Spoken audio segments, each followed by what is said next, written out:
Hey everyone, right now I'm behind the wheel of a 2020 Lexus GX 460. If you can't tell by the amount of dirt in the back window, I've been off-road for most of the day. I've done about 65 miles in this thing on these trails near the Bonneville Salt Flats, somewhere near Wendover, Nevada. Pretty good off-road trails around here, nothing too technical, but it gave a good opportunity to put this thing through its paces. So in this video, I want to go over 4 things about the GX. First, what it is, because there's a lot of confusion over that. Second, just some of its day-to-day features. Third, the off-road stuff. And fourth, my take on this vehicle and whether or not you should buy it. So to start, what is the GX? A lot of people think that this vehicle is related to the Toyota Land Cruiser. A lot of people think that it's a rebadged Lexus version of the 4Runner, and neither of those things are true. So what the GX is a Lexus badged version of the Toyota Land Cruiser Prado,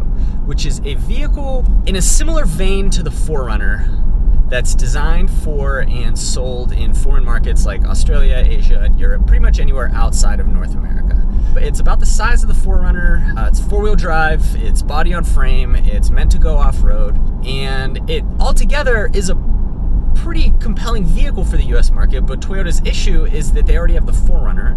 Now, the 4Runner's brand name is really strong in the US, and they couldn't justify offering the Land Cruiser Prado in the US as a Toyota, so what they've done is basically restyled it, I imagine added some more sound deadening material, given it nicer leather seats, and now they sell it as a Lexus. I would describe the Land Cruiser Prado as a diet Land Cruiser, if that makes sense. Smaller than the 200 series Land Cruiser, not quite designed for warfare in the Middle East. Still Toyota reliability, it's tough, it's very capable off-road, but not quite as hardcore as the Land Cruiser, not as big as the Land Cruiser, not as expensive as the Land Cruiser. You get the gist. So for number 2, the day-to-day features of the GX. This vehicle has a 4.6 liter V8 engine, hence the reason it's called Lexus GX 460. The first gen GX had a 4.7 liter V8, which is why it was called the GX 470. That engine, I'm pretty sure it's the least powerful V8 engine currently available in any vehicle sold in the US today. It makes 301 horsepower and I think 329 pounds-feet of torque. Pretty bad. Fuel economy is even worse. It's about 15 mpg combined.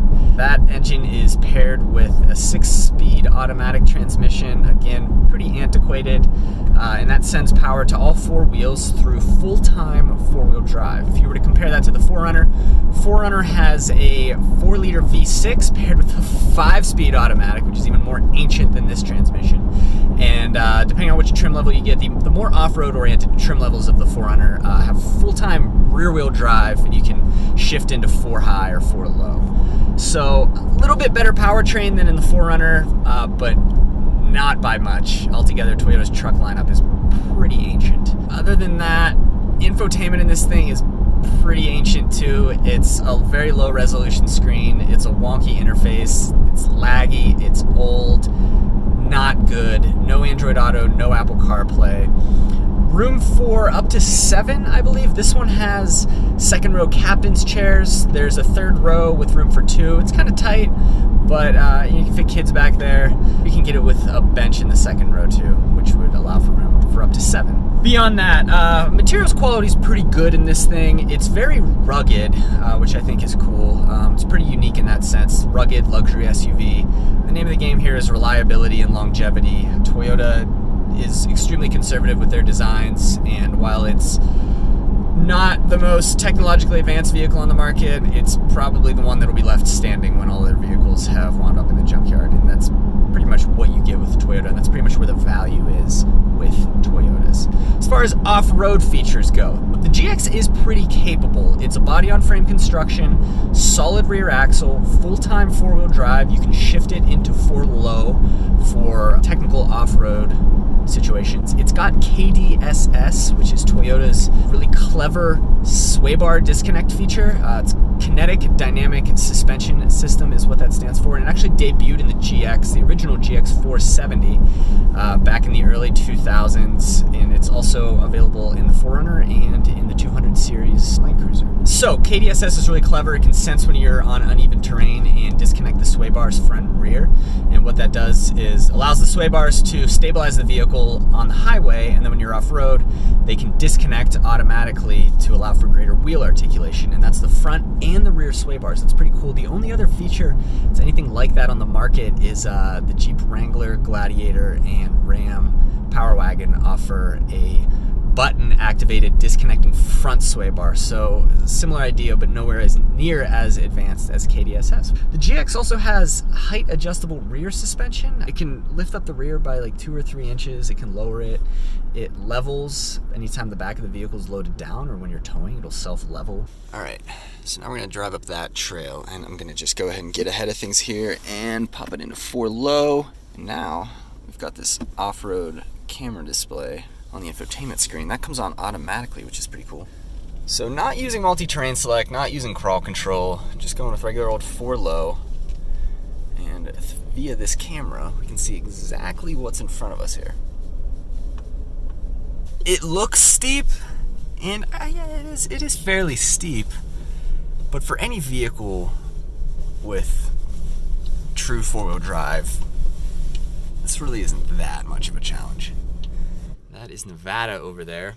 But one thing I am gonna do, since it looks like we've got some more rough stuff coming up, I'm gonna go ahead and raise the suspension up. So that is putting it into high right now. And yeah, so we're raising up the rear by like 2 inches. It'll give us a little bit better breakover angle and a little bit better departure angle. A little bit of a flex going on here. You can see some of the suspension components. So there's your electronic component going into the rear shocks. We'll show you the air bladder. Yeah, you can see the air bladder there, and you can also see the KDSS bars. That's this guy right here. So that's the passenger side, and you can actually see the actuator over here. That is right there. And then there's the accordion piece for the air suspension too. So full-size spare underneath this thing. Pretty healthy amount of skid plating. Show you up front. So just starting off, this is a steel skid plate, and they go all the way back. I was pretty surprised to see that. Pretty solid protection underneath this. And then one more thing is the camera system. So there's your front camera. You've got cameras in the side view mirrors right there. And then one right back here. Unfortunately, they're all pretty low resolution, but they do give you a nice 360-degree view of the vehicle. So here's a look at the camera system as I make my way off of this peak. So there's your view from the side view mirrors. There is a view of the rear. Resolution's pretty pitifully low. It's honestly difficult to tell what's a rock versus what's just sagebrush. It does give you a pitch measurement there. And then once you put it back in drive, you get the blank navigation map because we're pretty far off the grid here. New for 2020 is that the GX has Toyota's clever multi-terrain select and crawl control features. Multi-terrain select allows you to select between a few different terrains. Go ahead and turn it on here. Okay, so I have multi-terrain select turned on. You have to put the car in 4 low to do that. And there are settings for rock, rock and dirt, mogul, loose rock, and mud and sand. It helps to optimize traction control and ABS and everything to help you get through those different kinds of terrains. And then crawl control is really clever. It's kind of like off-road cruise control. That's what Toyota markets it as. And that uses the anti-lock braking system to guide you over obstacles. It really modulates the gas in the brake to a level of precision that you don't get with your foot. I have some footage of me using it to get down a rocky slope. Here's what we're working with, and that 4Runner just made it up with only 4 low, so I think we're in good shape, but for the sake of demonstration, I'm gonna go ahead and pop the GX into 4 low. Back in drive. And now I'm going to turn on crawl control. So this paddle allows us to modulate our speed. I'm gonna keep it on the middle. And here we go. So it's an ABS-based system, so you're gonna hear a lot of pulsing and grabbing from the brakes and the ABS system.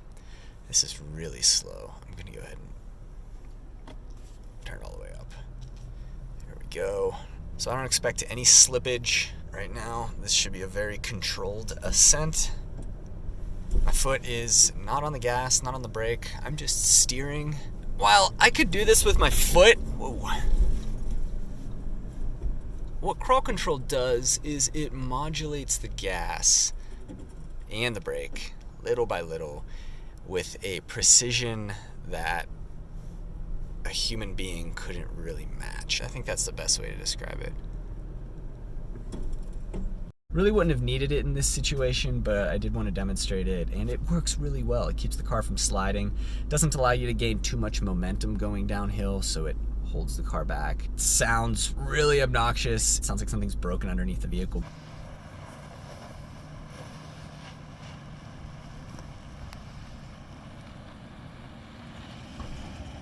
And that, apparently, is where my phone appears to have run out of memory and stopped recording. That was shaping up to be a pretty good video, but rather than just scrap it, I thought I would finish it up here, this way. So, regarding the GX, we've covered what it is. We've talked a little bit about its features. We have touched on a little bit of the off-road stuff. I think that's what we were in the middle of there. So just to recap, the GX has air suspension in the rear. It has KDSS. It has multi-terrain select and crawl control, which are 2 features that are pretty popular throughout Toyota's truck lineup. Beyond that, it has a solid rear axle, body-on-frame construction, pretty good. But the thing with the GX is that Toyota has, or Lexus or whoever, has given it all this weird bodywork down low that kind of cancels out a lot of that off-road capability. If you compare it to the Land Cruiser Prado, you'll notice that the GX's front fascia hangs down really low. It's got these really obnoxious running boards that you can't remove without removing the entire rocker panel. So to get rid of the running boards on a GX, which are bound to get in the way off-road, they did a little bit while I was out there off-roading this one. To remove the running boards, you've got to either be willing to just cut them off with a Sawzall and have a rough plastic edge running down the side, or remove the part entirely and source from like Australia a set of Land Cruiser Prado rocker panels that you would then have to paint to match your GX, and then and only then could you have a GX without those running boards. So really complicated, convoluted process to get rid of the running boards on a GX. And then around back, it's more of the same. There's this really weird trim that hangs down that, I don't know, is supposed to make it look sporty. It's not a sporty vehicle. I don't think they're fooling anyone. But that's probably my biggest gripe with the GX. And that kind of brings us into my final point. Should you buy a GX here in 2020? And I think it really appeals to a very specific kind of customer, and that's a customer that prefers Toyota and Lexus products to any other vehicle because they know that they're going to be reliable and they're familiar and they're dependable and they'll last for a really long time. So if you're going to buy a vehicle and keep it for like 8 or 10 years, then the GX has its merits. That said, though, for $70,000, you can do a lot better with regard to feature content and modernity.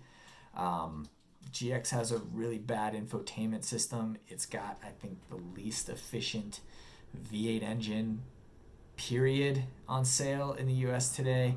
It's just, by modern standards, not very refined. So I think you can do better for $70,000, but that said, if you're that very specific kind of customer that wants a truck like 4x4 with luxury features and really wants that Toyota reliability because they know they're going to keep their vehicle for a long time, then maybe the GX is appealing. The GX has been selling pretty well. It's an old school truck. It's kind of like a luxury version of the 4Runner, even though the vehicles don't share a lot of components.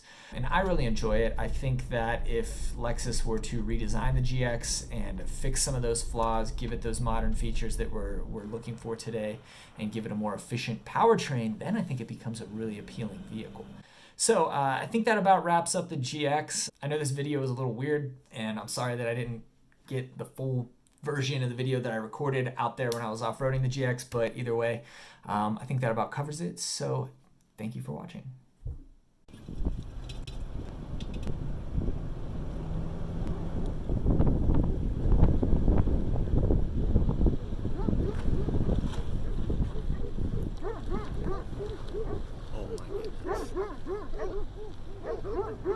Oh my goodness.